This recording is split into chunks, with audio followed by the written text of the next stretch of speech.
This is Democracy Now!, democracynow.org. I'm Amy Goodman with Juan Gonzalez. Fears mounting over the fate of worldwide energy markets and the global economy as oil prices on Monday soared to nearly $120 per barrel due to the U.S. Israeli war on Iran before dropping.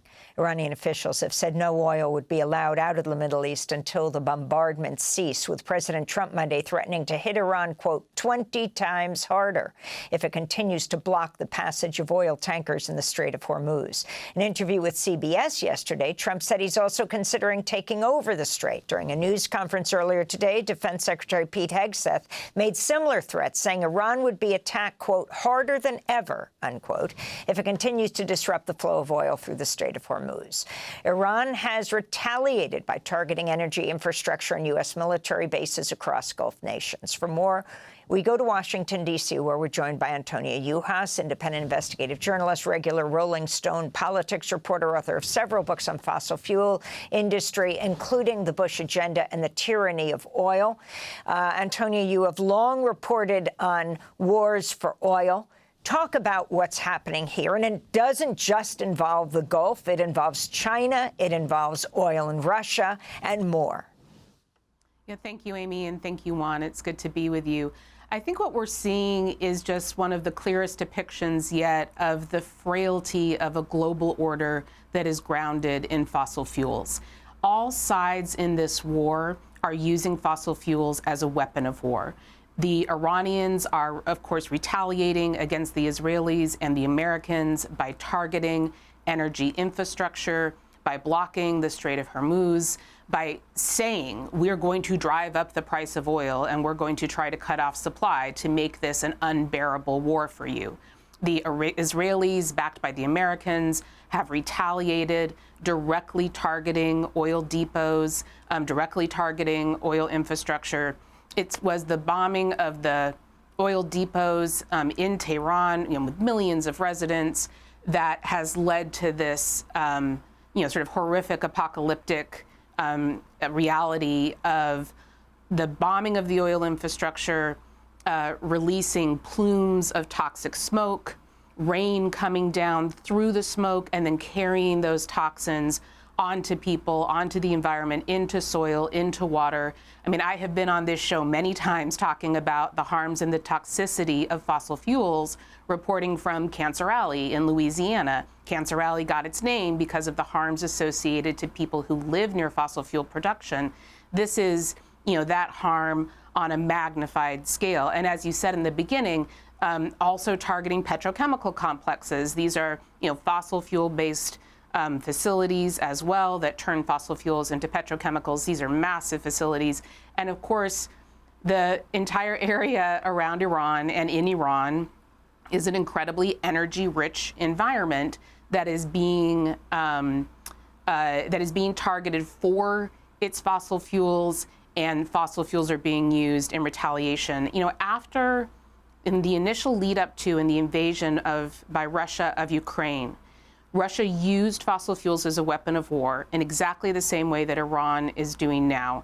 It restricted the flow of product, and it attempted to drive up price and reduce supply, and it has targeted fossil fuel infrastructure throughout Ukraine, and Ukraine has actually done its best to try and target fossil fuel infrastructure in Russia.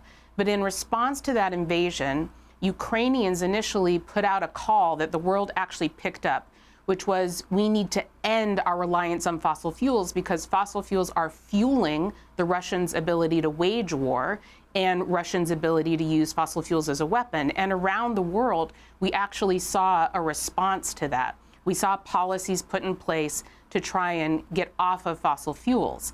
Trump aligned with Russia to immediately reverse that progress and those policies, and has instead launched the United States into at least two, but we could keep counting, wars or excursions, in his words, that are about and grounded in and accelerate the continued reliance on fossil fuels. We have Venezuela, we obviously have also Iran and the rest of the Middle East, and the implications are, extreme. Of course, you have the immediate human health harms, security harms in Iran, throughout the Middle East, from the war, from the targeting, of course, of the infrastructure. You also have the ongoing harms of what it means to have that fossil fuel pollution continue to impact soil and water and the health of people. And then, of course, our continued deep dependence on fossil fuels. Antonia, you mentioned these two military attacks, all occurring this year, on Venezuela with the largest proven oil reserves in the world, and on Iran now with the third largest reserves in the world. So, is it your sense that the Trump administration is essentially now becoming not only an empire, but an empire seeking to control world oil supplies? You know, I think that the two wars, military uses of the military, are not identical. Of course, Iran has long been a target of, obviously, the Israelis and of the Americans, and sometimes for the same reasons, and sometimes for different reasons, and sometimes for reasons that support each other, and sometimes they don't necessarily support each other. But the source of Iran's power is certainly its fossil fuels and its control of fossil fuels.